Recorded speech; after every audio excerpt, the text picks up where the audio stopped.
Hello ಸ್ನೇಹಿತರೆ, welcome back to my channel. ಎಲ್ಲರೂ ಹೇಗಿದ್ದೀರಾ? ಹೋಪ್ ಎಲ್ಲರೂ ಆರಾಮಿದ್ದೀರಾ ಅಂತ ಭಾವಿಸ್ತಾ ಬನ್ನಿ ಇವತ್ತಿನ ವಿಡಿಯೋನ ಶುರು ಮಾಡೋಣ.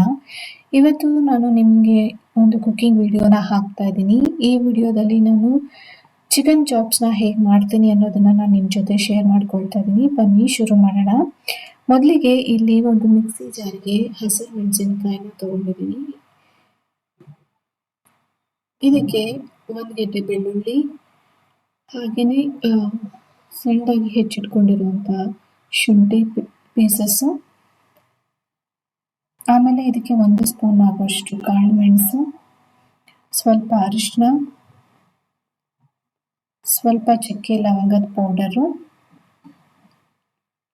ಮತ್ತು 1 ಸ್ಪೂನಷ್ಟು ಧನಿಯಾ ಪೌಡರ್ನ ತೊಗೊಂಡಿದ್ದೀನಿ. ಒಂದು ಕಾಲು ಸ್ಪೂನಷ್ಟು ಧನಿಯಾ ಪೌಡರು. ಆಮೇಲೆ ಇದಕ್ಕೆ ಒಂದು ಅರ್ಧ ಕಟ್ಟಷ್ಟು ಪುದೀನ ಸೊಪ್ಪನ್ನ ತೊಗೊಂಡಿದ್ದೀನಿ. ಹಾಗೆ ಒಂದು ಇಡಿಯಷ್ಟು ಕೊತ್ತಂಬರಿ ಸೊಪ್ಪನ್ನು ತೊಗೊಂಡಿದ್ದೀನಿ. ಈಗ ಇದಿಷ್ಟನ್ನು ನುಣ್ಣದಾಗಿ ರುಬ್ಕೊಂಡು ಬರಬೇಕು. ಸೊ ಇದಿಷ್ಟನ್ನು ರುಬ್ಬಾದ್ಮೇಲೆ ಇಲ್ಲಿ ಒಂದು ಸ್ಟವ್ಗೆ ಒಂದು ಪ್ಯಾನ್ನ ಇಟ್ಕೊಂಡು, ಪ್ಯಾನ್ ಸ್ವಲ್ಪ ಬಿಸಿ ಆದಮೇಲೆ ಇದಕ್ಕೆ ಒಂದು ಸ್ವಲ್ಪ ಎಣ್ಣೆನ ಹಾಕೋಬೇಕು. ಇನ್ನು ಎಣ್ಣೆ ಬಿಸಿ ಆದಮೇಲೆ ನಾನಿಲ್ಲಿ 3/4 kg ಚಿಕನ್ನ ತೊಗೊಂಡಿದ್ದೀನಿ. ಇನ್ನು ಚಿಕನ್ನ ಸ್ವಲ್ಪ ಫ್ರೈ ಆಗಬೇಕು. ಇನ್ನು ಇದಕ್ಕೆ ಸ್ವಲ್ಪ ಅರಿಶಿನ, ಆಮೇಲೆ ರುಚಿಗೆ ತಕ್ಕಷ್ಟು ಉಪ್ಪನ್ನು ಹಾಕಿ ಚೆನ್ನಾಗಿ ಫ್ರೈ ಮಾಡ್ಕೊಳ್ಬೇಕು. ಇನ್ನು ಚಿಕನ್ನಲ್ಲೇ ನೀರಿನ ಅಂಶ ಬಿಟ್ಟು ಅದು ಚೆನ್ನಾಗಿ ಚಿಕನ್ ಅದನ್ನೇ ಸ್ವಲ್ಪ ಕುಕ್ ಆಗೋಷ್ಟು ಫ್ರೈ ಮಾಡ್ಕೊಳ್ಬೇಕು.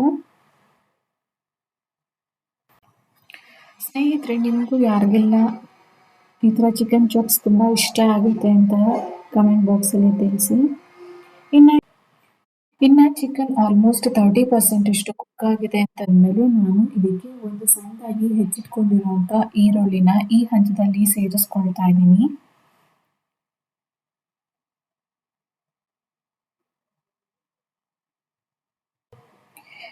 ಇನ್ನು ಈರುಳ್ಳಿ ಬೆಂದಾದ್ಮೇಲೆ ನಾನು ಇದಕ್ಕೆ ಅರ್ಧ ಭಾಗದಷ್ಟು ಸಣ್ಣದಾಗಿ ಹೆಚ್ಚಿಟ್ಕೊಂಡಿರುವಂಥ ಟೊಮೊಟೊನ ಸೇರಿಸ್ಕೊಳ್ತಾ ಇದ್ದೀನಿ.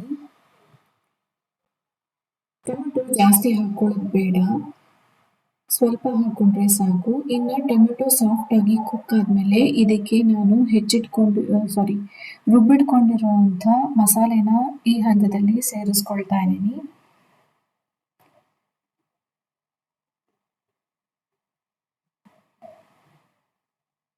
ಇದಕ್ಕೆ ಜಾಸ್ತಿ ನೀರನ್ನು ಸೇರಿಸ್ಕೊಳ್ಬಾರ್ದು. ಮೀಡಿಯಮ್ ಆಗಿ ಚಿಕನ್ ಬೇಯುವಷ್ಟು ನೀರನ್ನು ಸೇರಿಸ್ಕೊಂಡ್ರೆ ಸಾಕು.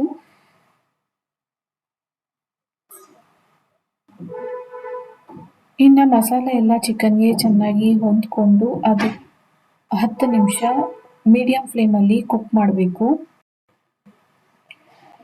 ಇನ್ನು ಚಿಕನ್ ಆಲ್ಮೋಸ್ಟ್ 95% ಅಷ್ಟು ಕುಕ್ ಆದಾಗ ಲಿಡ್ಡನ್ನು ತೆಗೆದುಬಿಟ್ಟು ಇನ್ನು ಉಳಿದಿರೋ ನೀರನ್ನು ಹಾಗೆಯೇ ಇಂಗಿಸ್ಕೋಬೇಕು.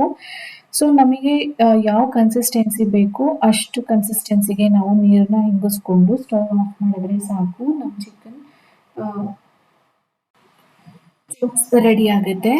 ಸೊ ನನಗೆ ಇಲ್ಲಿ ಇಷ್ಟು ಥಿಕ್ನೆಸ್ ಇದ್ರೆ ಸಾಕಿತ್ತು, ಹಾಗಾಗಿ ನಾನು ಇಷ್ಟು ನೀರನ್ನ ಇಂಗಿಸ್ಕೊಂಡು ರೆಡಿ ಮಾಡ್ಕೊಂಡಿದ್ದೀನಿ.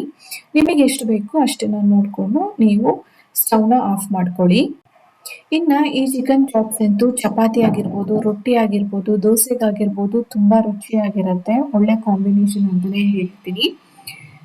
ಅಷ್ಟೇ ಅಲ್ಲ, ಇನ್ನು ನಾವು ಅನ್ನಕ್ಕೆ ದಾಲ್ ಮಾಡಿದಾಗ ಆಗಿರ್ಬೋದು, ರಸಮ್ ಮಾಡಿದಾಗ ಆಗಿರ್ಬೋದು, ಇಲ್ಲ ಬೇಳೆ ಸಾರು ಮಾಡ್ಕೊಂಡಾಗ ಆಗಿರ್ಬೋದು, ಈ ಸೈಡ್ ಡಿಶ್ ಆಗಿ ತುಂಬ ಚೆನ್ನಾಗಿರುತ್ತೆ. ಸೊ ಫ್ರೆಂಡ್ಸ್, ಇದಾಗಿತ್ತು ನನ್ನ ಇವತ್ತಿನ ವಿಡಿಯೋ. ಹೋಪ್ ನಿಮ್ಮೆಲ್ಲರಿಗೂ ಇಷ್ಟ ಆಗಿದೆ ಅಂತ ಭಾವಿಸ್ತೀನಿ. ಇಷ್ಟ ಆಗಿದ್ರೆ ಒಂದು ಲೈಕ್ ಹಾಗೆ ಕಮೆಂಟ್ ಕೊಡೋದನ್ನ ಮರಿಬೇಡಿ. ಇನ್ನು ನನ್ನ ಚಾನಲ್ನ ಯಾರು ಹೊಸದಾಗಿ ನೋಡ್ತಾ ಇದ್ದೀರಾ ಪ್ಲೀಸ್ ಸಬ್ಸ್ಕ್ರೈಬ್ ಮಾಡ್ಕೊಳ್ಳಿ. ಹಾಗೆ ಸಬ್ಸ್ಕ್ರೈಬ್ ಮಾಡ್ಕೊಳ್ಳದೆ ಯಾರು ನೋಡ್ತಾ ಇದ್ದೀರಾ ಅವರು ಕೂಡ ಒಂದು ಸಬ್ಸ್ಕ್ರೈಬ್ ಮಾಡ್ಕೊಳ್ಳಿ, ಹಾಗೆ ಸಪೋರ್ಟ್ ಮಾಡಿ ಅಂತ ಕೇಳ್ತೀನಿ.